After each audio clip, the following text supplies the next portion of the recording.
সর্বশেষ যে ব্যক্তি জাহান্নাম থেকে মুক্তি লাভ করবে তাকে আল্লাহ পাক বলবেন, ফেরেশতাদেরকে বলবেন, ও আমার ফেরেশতারা, আমার এই বান্দাকে জান্নাত এবং জাহান্নামের মাঝখানে রেখে দাও। জান্নাত এবং জাহান্নামের মাঝখানে লোকটি যখন থাকার জায়গা পাবে, সে জান্নাতের দিকে তাকায়া দেখবে আর কাঁদতে থাকবে। আল্লাহ পাক জিজ্ঞেস করবেন, বান্দারে, যুগের পর যুগ ধরে জাহান্নামে কেঁদেছ, আমি রব্বুল আলামিন জাহান্নাম মাফ করে দিয়া জান্নাত জাহান্নামের মাঝখানে রেখে দিয়েছি, আযাব থেকে তো বেঁচে গেছো, এখন কান্দো কেন? লোকটি বলবে, রব্বুল আলামিন কান্দি এই কারণে, জাহান্নাম থেকে মাফ করেছো, তোমার শুকরিয়া আদায় করি। জান্নাত তো আমার কপালে নাই, কিসমতে নাই, কিন্তু জান্নাত আমি এখান থেকে দেখতে পাচ্ছি, জান্নাতের সুঘ্রাণ আমার নাকে আসতেছে, কপালে নাই যাওয়ার। আমি কাঁদি এই জন্য, তুমি যদি মেহেরবানি করে আমাকে জান্নাতের দরজার কাছে একটু দাঁড় করায় দিতা, প্রাণ ভরে তোমার জান্নাতের দৃশ্যটা একটু দেখতাম। আল্লাহ পাক তার আরজি পূরণ করবেন, বলবেন যাও, ফেরেশতাদের বলবেন এর জান্নাতের দরজার কাছে দাঁড় করায় দাও। জান্নাতের দরজার কাছে দাঁড়িয়ে লোকটি আবার কান্না শুরু করবে। আল্লাহ পাক প্রশ্ন করবেন, এবার কান্দো কেন? লোকটি বলবে, রব্বুল আলামিন কান্দি এই কারণে, জান্নাতের এই দরজায় দাঁড়ায়া জান্নাতের অফুরন্ত নেয়ামত কিছুই ভালো করে দেখা যায় না, শুধু অল্প জায়গা দেখি। যদি তুমি আমারে দয়া করে জান্নাতের মাঝখানে দাঁড় করায় দিতা, চতুর্দিকে তাকায়া তাকায়া দেখা কলিজারে ঠান্ডা বানাইতাম।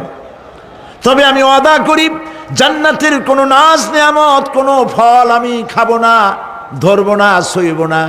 একটুখানি মেহেরবানি করে মাঝখানে দাঁড় করাইয়া দাও, জান্নারে ঠান্ডা করি।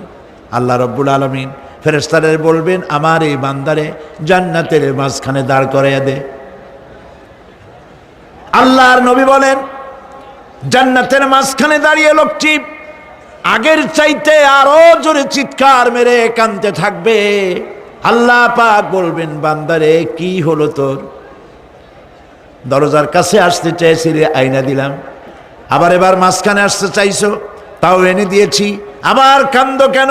লোকটি বলবে, রব্বুল আলামিন এবার কান্দি এই জন্যে, তুমি যখন দয়া করে একটিবার জান্নাতের মাঝখানে এনে আমাকে দাঁড় করায় দিয়েছো, তুমি রহমান রহিম গফুরুর রহিম, এই জান্নাত থেকে আবার আর বাইর করে দিও না। আল্লাহ রাব্বুল আলামিন বলবেন, ও আমার বান্দারে, আমার এই জান্নাত তোর খুব পছন্দ হয়েছে নাকি? লোকটি বলবে, রব্বুল আলামিন কলিজা ঠান্ডা হয়ে গেছে, ভাবতেও পারি না এই জান্নাত এত সুন্দর।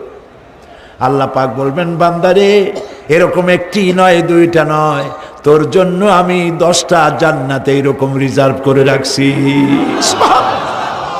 সুবহানাল্লাহ।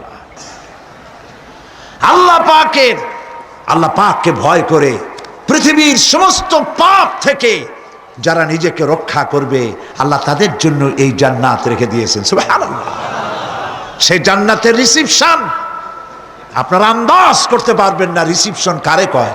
কি এর প্রধানমন্ত্রী আর প্রেসিডেন্ট, 4-5টা পুলিশ আর আর্মি এসে একটা ফট করে সেলুট মারলো, বা শেষ হয়ে গেল, এরকম না। জান্নাতীদেরকে রিসিপশন দেওয়া হবে।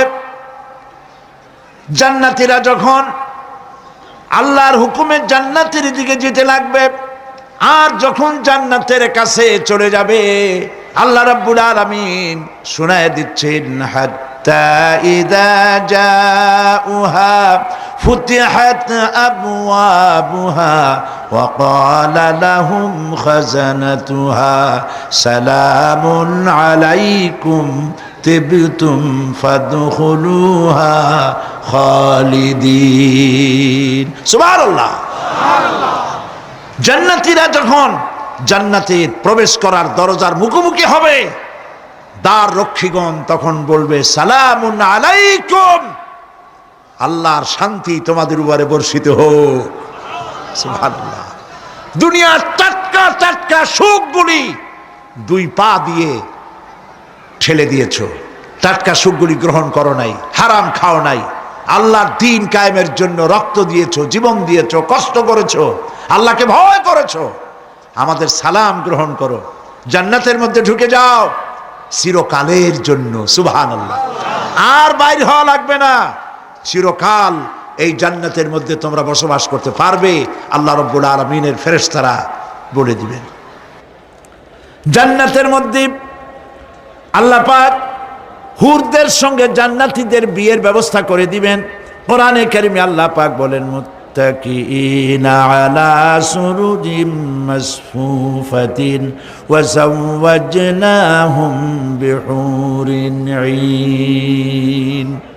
সামনাসামনি ভাবে সাজানো সারি সারি আসন সমূহের উপর তারা ঠেস লাগায় বসে থাকবে, আর আল্লাহ রাব্বুল আলামিন হুরদের সাথে জান্নাতীদের বিয়ের ব্যবস্থা করে দিবেন। যেসব হুরের সঙ্গে বিয়ে হবে তাদের আল্লাহ পাক বিবরণ দিচ্ছেন কি রকম হবে তারা।